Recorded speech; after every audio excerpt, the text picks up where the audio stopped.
କାର୍ଯ୍ୟ ଫର୍ଦ୍ଦ 23 ଶିକ୍ଷଣ କାର୍ଯ୍ୟ 1 ଆସ ଗପଟିଏ ପଢ଼ିବା। କୃଷ୍ଣ ହେଉଛନ୍ତି ସ୍ନେହମୟୀ ମାତା ଯଶୋଦାଙ୍କର ଏକମାତ୍ର ସନ୍ତାନ। ଆଦରରେ ସେ କୃଷ୍ଣଙ୍କୁ ଦୁଃଖୀଧନ ନୀଳମଣି ବୋଲି ଡାକୁଥିଲେ। କୃଷ୍ଣ ଲବଣୀ ଖାଇବାକୁ ବହୁତ ଭଲ ପାଉଥିଲେ। ଯେତେବେଳେ ମାତା ଯଶୋଦା ଦହି ମୁହାନ୍ତି କୃଷ୍ଣ ଲବଣୀ ଖାଇବାକୁ ତାଙ୍କ ପାଖରେ ଅଳି କରୁଥିଲେ। କୃଷ୍ଣ ସାଙ୍ଗସାଥୀଙ୍କ ସହ ପ୍ରତିଦିନ ଗୋରୁପଲ ନେଇ ବଣକୁ ଯାଉଥିଲେ। ଶ୍ରୀକୃଷ୍ଣ ଥିଲେ ଯଶୋଦାଙ୍କର ଅତି ପ୍ରିୟ।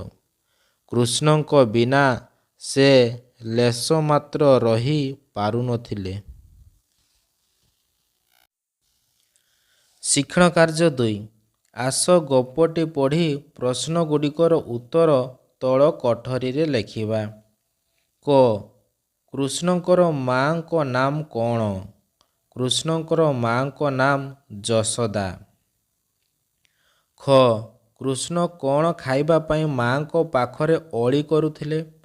କୃଷ୍ଣ ଲବଣୀ ଖାଇବା ପାଇଁ ମାଙ୍କ ପାଖରେ ଅଳି କରୁଥିଲେ। ଗ ଯଶୋଦା କୃଷ୍ଣଙ୍କୁ ଆଦରରେ କ'ଣ ଡାକୁଥିଲେ?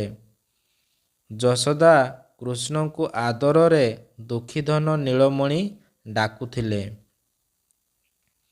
ଘ କୃଷ୍ଣ ପ୍ରତିଦିନ କୁଆଡ଼େ ଯାଉଥିଲେ? କୃଷ୍ଣ ପ୍ରତିଦିନ ଗୋରୁପଲ ନେଇ ବଣକୁ ଯାଉଥିଲେ। ଶିକ୍ଷଣ କାର୍ଯ୍ୟ 3 ତଳେ ଦିଆଯାଇଥିବା ଉଭୟ କୋଠରୀର ସମ୍ପର୍କିତ ଶବ୍ଦକୁ ଯୋଡ଼ି ପାଖ କୋଠରୀରେ ଲେଖିବା। ଏକମାତ୍ର ସନ୍ତାନ, ଫେରିବା ବାଟ, ସ୍ନେହମୟୀ ମାତା, ସାଙ୍ଗ ସାଥୀ। ଶିକ୍ଷଣ କାର୍ଯ୍ୟ 4 ବନ୍ଦନୀ ମଧ୍ୟରୁ ଉପଯୁକ୍ତ ପ୍ରତିଶବ୍ଦ ବାଛି ପାଖ କୋଠରୀରେ ଲେଖ। ସନ୍ତାନ ପୁତ୍ର, ଲବଣୀ ଲହୁଣୀ,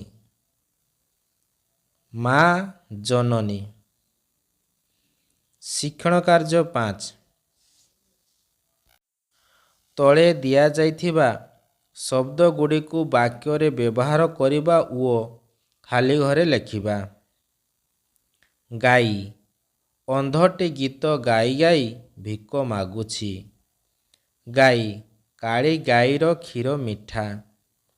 ଶର ଶିକାରୀଟି ଧନୁରେ ଶର ସଂଯୋଗ କରୁଛି।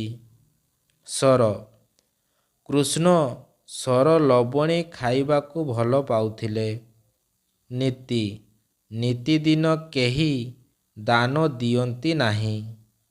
ନୀତି ଆମେ ବିଦ୍ୟାଳୟର ନୀତି ନିୟମ ମାନି ଚଳିବା ଉଚିତ।